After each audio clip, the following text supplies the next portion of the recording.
Welcome to the Slow Living Collective podcast. I'm Amy, wife, mother of two and homemaker. Come along with me as I share my love for simple living, growing in my allotment garden, diving into what it means to be an urban homesteader and embracing life as a mother and homemaker. Hi everyone and welcome back to another episode of the Slow Living Collective podcast. Today I want to talk to you about small home living, and I want to bust some myths about small home living, because I always think it's funny whenever I talk about small home living. Somebody always says to me like, don't you want to move? And I'm like, no, I don't want to move. And listen, we have had so many ups and downs around our living situation because we had a cladding situation, but no, I don't want to move. We have sometimes debated it because of the cladding situation, but we have ultimately decided that for now we're really happy, and why should we move if we're really happy? So anyway, I want to dive into busting some myths about small home living, because there are a lot, and it's just funny to me. So let's dive into it. So I want to firstly talk about, there is a bit of a rising trend in living in a smaller space. Now, I don't live in a tiny home, not by any standard. My home is not considered a tiny home. There are people that live in a lot smaller spaces than me. We are a family of 4 plus the cat, and we live in a 2-bedroom split level flat. It's smaller than what most people would deem as an acceptable space for a family of 4 plus a cat, but we have loads of room, absolutely loads of room. So let's bust some myths and tell you why small home living is absolutely the bee's knees. So before we dive into busting some myths, let's talk about some of the advantages and benefits of living in a smaller home and how it can be actually really fulfilling and can really help you commit to a bit of a more sustainable lifestyle. So firstly, it's the affordability. And I have to say, this is one of the things that really makes me excited about living in a small home, because, well, I live just north of London in Hertfordshire, right on the commuter belt, and I'm telling you, the costs are wild where I live. Absolutely wild. And actually the affordability of my home is something that I'm really, really grateful for, because firstly it came with a lower price tag. Even we bought it 7 years ago, and I'm sure it's 7 years ago,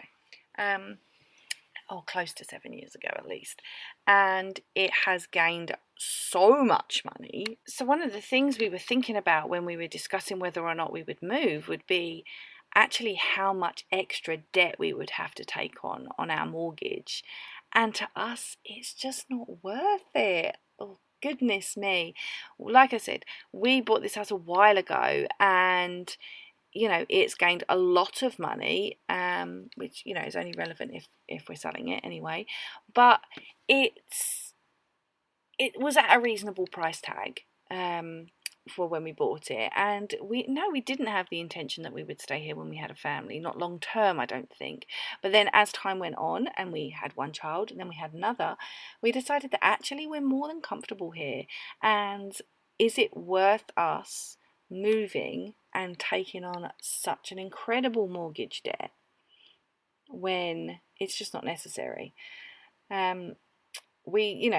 Ultimately as well, smaller homes generally have a lot of reduced costs, because we're not heating such a wide space. We're in a fairly unique situation as well in terms of so we are leasehold, so there are costs like maintenance costs, but our maintenance cost is incredibly low, and we have no ground rent because we actually own a share of the freehold as well. So it's a win-win all round. Not entirely, but a semi-win-win all round. But the affordability was huge for us, actually, especially at a time when interest rates can be sort of really variable. Interest rates are really huge at the moment when I'm recording this, so it's affordability is massive, I think, because so often we have to overstretch ourselves just to be able to get on the property ladder anyway. And then, to make that step up, it's more overstretching, more overstretching, more overstretching. And for us, the importance was that firstly, we weren't overstretched, even from day one when we first purchased this place, but also that we could do it on one income alone. And that was really important to us as well, because we obviously had family plans, and we just wanted to be able to be affordable on one income if necessary. And it is necessary. We are predominantly a one income family, as I stay home with the children. Yes, I run my own business. Yes, I have this podcast and my blog. But I'm still building that, and these things take time, to reach the same level of income as my husband, for example. So affordability is a huge benefit to small home living. It also, the reduced environmental impact is big too, because smaller homes have a smaller ecological footprint. They require less energy to heat, to cool. We have to cool our home because it's very hot. So we have reduced energy consumption, which obviously equals lower carbon emissions. And we often, as well, people who have small homes often have a more minimalist lifestyle, which means we generally consume fewer resources, generate less waste, and because we're more minimal and don't really embark in this sort of consumer nature, we have a more sustainable and eco-conscious way of living, which leads nicely into being more simple. Obviously, I talk about simple living here. But when you live in a small home, it really does encourage a sort of simple and more intentional lifestyle, because there's less space. There's less room for accumulating the unnecessary. And so you generally end up having a bit more of a decluttered and organised living environment. And I think as well, it's helped us prioritise our possessions and focus really on what brings us joy, but also what's useful to us. So we're a lot more conscious in our consumption, and we're more mindful over our spending, and we are content with less stuff. Another benefit of small home living, and it's something that is actually really high on my agenda, is that I think small homes create a much more cosier and intimate atmosphere, and that's something I really appreciate out of my home. And I've thought before, when I've thought about moving, would I really enjoy all the space? I don't know that I would. And so I'm quite happy to have a small home, because I like that coziness and that intimacy that the small home really sort of produces. And I think something that we really appreciate is that we have a sort of open plan living in the downstairs of our house, and I really like that small open plan. I like it because we are always interacting with each other, but we have an upstairs, we have bedrooms, we can also spend time apart if we need to as well. I guess too as well, another great one is that there's less to clean and there's less to maintain. It's easier to keep spaces tidy when they're smaller.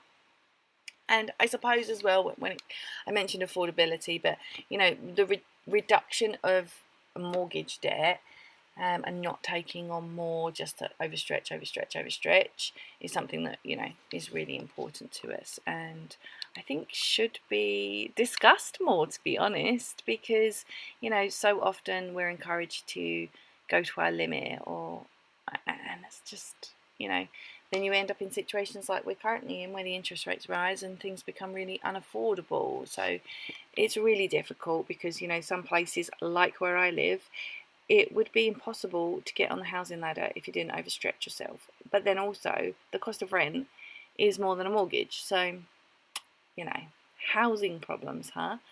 So let's talk about the benefits of small home living, and bust those myths. So one of the biggest myths I hear from people is that we don't have any space. And it's a big misconception that living in a small home means you have to sacrifice space and comfort. And it's just so not true. Now, yes, of course, living in a smaller space, if person A lives in a smaller space than person B, of course they're going to have physically less space.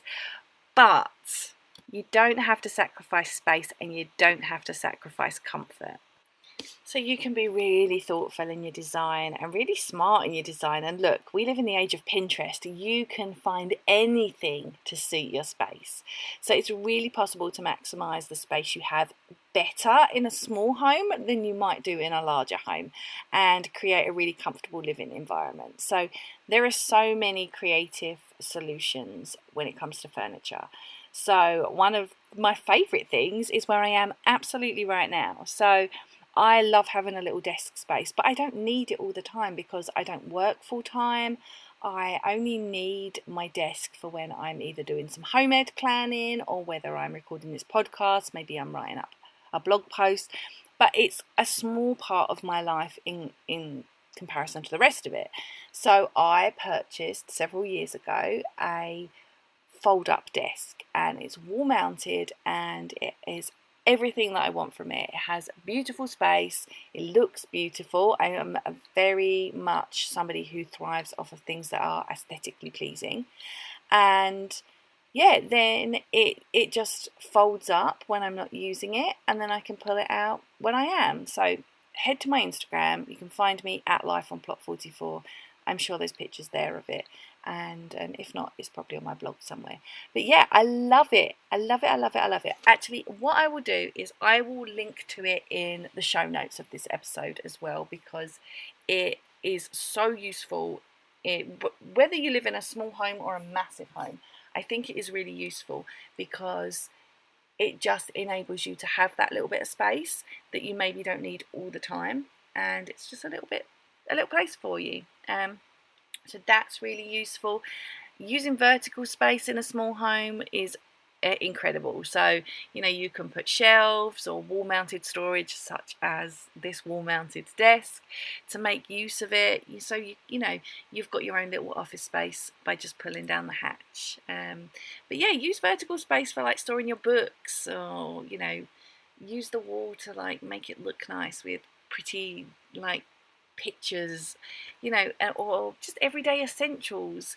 You can also utilize space under beds. Some people, edit's not the right word, that's a bit of a more digital word, but they like redo their stairs, so you can pull them out and have boxes in the stairs, or you can use corners for storage. There are like so many, like we live in storage heaven. And while I don't I'm not a big advocate for turning our homes into storage units, there are good ways that we can actually use current storage solutions to make things work better in our homes. You can buy things that have hidden storage in them, like furniture, like ottomans and stuff, coffee tables, there's under bed storage drawers, all of those wasted spaces. And then there's also things you can get, like multifunctional furniture. So you can get a sofa that maybe doubles as a bed if you had guests, or like us, you can get a dining table that can be folded down when it's not in use. That's something that was really important to us and something we invested in a couple of years ago. It was really difficult for us to find space for the dining room table once we had children, and we wanted to create a more of a play space / home ed space. And so yeah, we invested in a drop leaf table, one of those ones that is very narrow, but it can actually extend. It can fit 8 people around it, and when it's extended, and it also is one of those tables that has like this little tiny trap door at the side, and you can slide your chairs. It's got like fold up chairs that fit in there, and so it has 4 chairs that come with it. We have some chairs around the house that can also be used when we have guests. We've got like couple of fold-up chairs, we've got desk chairs, so we have enough chairs if we have the full 8 people, and it really works. And so when we're not using it, it's all folded down, and the benefit of that is as well, we don't put stuff on it, and so it doesn't get cluttered either. So it's really about just thinking about what your space looks like and really being able to sort of utilize it. And I say this a lot in a lot of episodes, but decluttering and organizing really does help, because if you regularly declutter your space and only keep the things that are essential to you, that bring you joy, that are useful or sentimental, and just let go of everything else, then you will be much more organized and it will feel so much better. And I think one of the things I love about our home is it has so much natural light, more natural light than any other place that I know. Like I've got, friends and family who live in like bigger homes, and our house has so much light because we have so many windows. Now, there is a downside to that, and that is it does get quite hot because it's a bit greenhousey in the summer, but it's worth it for how much natural light we get, because light and sunlight is so important. And we actually have it painted quite lightly as well, so that actually makes a more spacious and airy environment. But you can also use things like mirrors because they reflect light, and that can create that illusion that the space is larger. And then also, you can use like sheer curtains. I have them over my door, and it always feels really nice because you've got the light in, but also you maintain some privacy as well. And also, I guess, just going back to decluttering a little bit, just being as minimal as you can, and remembering that less can be more, because that really does help. So another myth is that you have limited style and design options. And listen, I'm going to tell you that is a load of tosh, because do you know what? Small homes can look so stylish and so aesthetically pleasing. And I know lots of people are like, I want to see real homes. And my home is absolutely a real home, let me tell you. But I also like to design it and organize it so it is really aesthetically pleasing, because that's something that's really important to me, and I feel I get a lot of joy from the aesthetics. So when I walk into my bedroom and I see the folded desk and I see the way I've organized things on the wall, and I have these shelves by my bed, it feels nice. And when it feels nice, it's like most important, because if it was not nice and felt really decluttered, then I wouldn't feel so good in my home. So, that's really important. But there are so many ways that you can enhance small spaces, like being really clever with your layout, natural light, like I said before, being very minimal in what you have around, and it really does open up a room. So another myth is that you have a lack of privacy, and that is that small homes lack privacy and personal space. Now, in our downstairs, we have a semi-open plan living. We have our living room, and that sort of is where we have our dining table as well. It's folded down, but also we have our kitchen, and now it's semi-open plan because we have a full height wall that comes across 3/4 of the room. So it's open plan in the sense that, when you're in the kitchen, you can talk to people in the living room and vice versa, but you're also got a little bit of privacy there as well. We also have 2 bedrooms upstairs. People can go and be wherever they want in their own peace and quiet. So yeah, the idea that you don't have privacy is mad, because you absolutely do. So another one is an inability to accommodate guests. I guess a little bit sometimes. I can accommodate a ton of guests in terms of staying overnight, but there are so many ways around that. So my children currently co-sleep, so they sleep in our bedroom, but they will one day go in their own room. But currently we have their bedroom spare, so we use their bedroom. It's set up as a bedroom. It's where my husband works. There's a bed in there, so we can have people to stay. But we can still do that when they're older as well. Like, we have fold-up beds.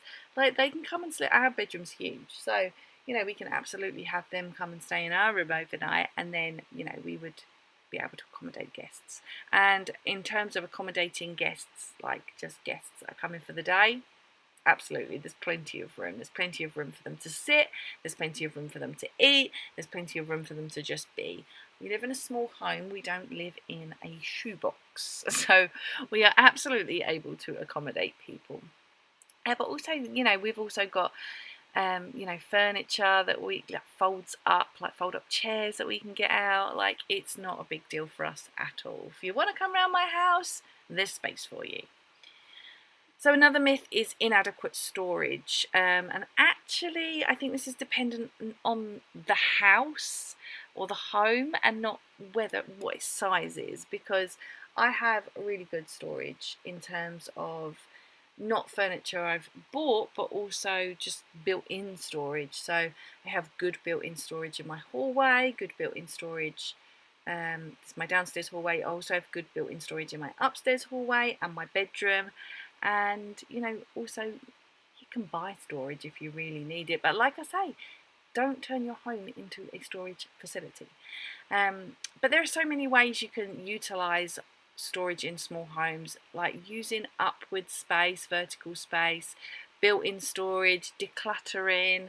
There are so many ways that you can get around storage, and just be smart with it. Again, Pinterest, it has everything we need to know. Someone has already done it, someone has already lived it, and someone has already done it. Another myth is, this is a bizarre myth to me actually, that it's difficult in resale value. So I don't think that's the case, to be honest, because a home has its value, right? And if the cost of housing is dropping, the cost of all housing is dropping. And so small homes in particular are not at any more adverse effect from this than a mansion. We are all subject to the same issues within the housing market, within the cost of living and things like that. So that is just a bizarre one to me, especially because since I moved here, my house has actually gained about £60,000 in how much it's worth. So I don't think it doesn't have a strong resale value. Currently has a much better resale value than ever. But yeah, like I say, the market will dip up and down, and if my house drops in value, it's everybody's house is dropping in value. It's not just because it's small. In fact, I would go as far to say, because small homes are more affordable than larger homes, and obviously that's area dependent, but if we're talking about one particular area, a smaller home is more than likely to be less cost than a larger home. And then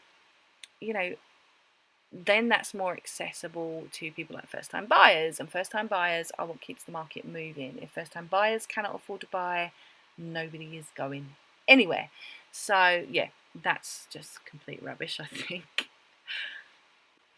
So I think whether you live in a large home, a small home, at the end of the day, it's your home. Enjoy it. There is so much you can do in a small home, and obviously, that's the whole point of this episode, is that there is so much you can do in a small home, and there are so many benefits to it if that's the way you want to live. If you don't want to live in a small home, don't live in a small home. But this is something that we have decided that we feel actually quite passionate about.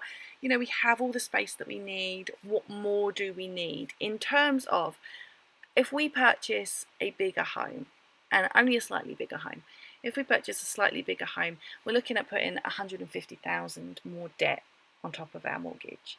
And to us at the moment, it's just not worth it. So we're not going to. And so I hope this episode helped you sort of like see that living in a small home can be absolutely fantastic.